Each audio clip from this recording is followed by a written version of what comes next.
If you want to know RBA's next move on interest rates, stop listening to those fake gurus. Just check out this website. This is the RBA rate tracker. If you scroll down, you can see the real-time market dynamics here, including the probability of the next RBA rate adjustment. For example, right here, no change means keeping things as they are. So from the end of November, we saw a 100% probability, but by December 9th, it dropped to around 70%. Then after the recent RBA speech, it became a 73% probability. Next to it, the probability of a rate hike to 3.85%, which is an increase of 25 basis points, has risen to 27%. Now, if you scroll further down, take a look at this bar. This bar is called the implied yield curve.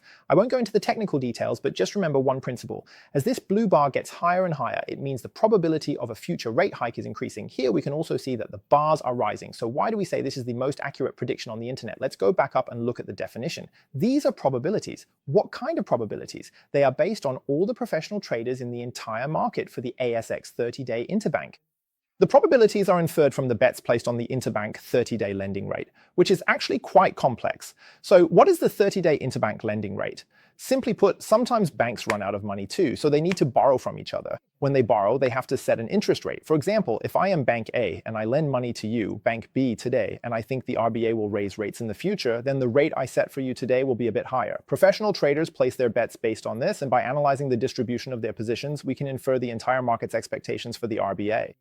The probability of a rate hike. Finally, let me say this, don't panic just because you see a 27% probability of a rate hike. Rate hikes themselves aren't that scary. Combined with the recent government policies to help first-time homebuyers get into the market, in my non-expert opinion, this is actually extending the window for these people to get on board. So if you're investing in affordable properties that meet essential needs right now, your window of opportunity is actually being extended. You still have time to pick and choose, and your strategy should also adapt. For example, after buying a property, you might want to actively increase rental income, such as by creating a rooming house or building a granny flat. This is exactly what we help our clients do in order to offset the cash flow pressure brought on by interest rate hikes. At the end of the day, after the pandemic, the central bank raised rates. Did that stop Australian property prices from rising no matter how crazy it got? No, it didn't. I'm Jinkai Xian, your property strategist in Melbourne.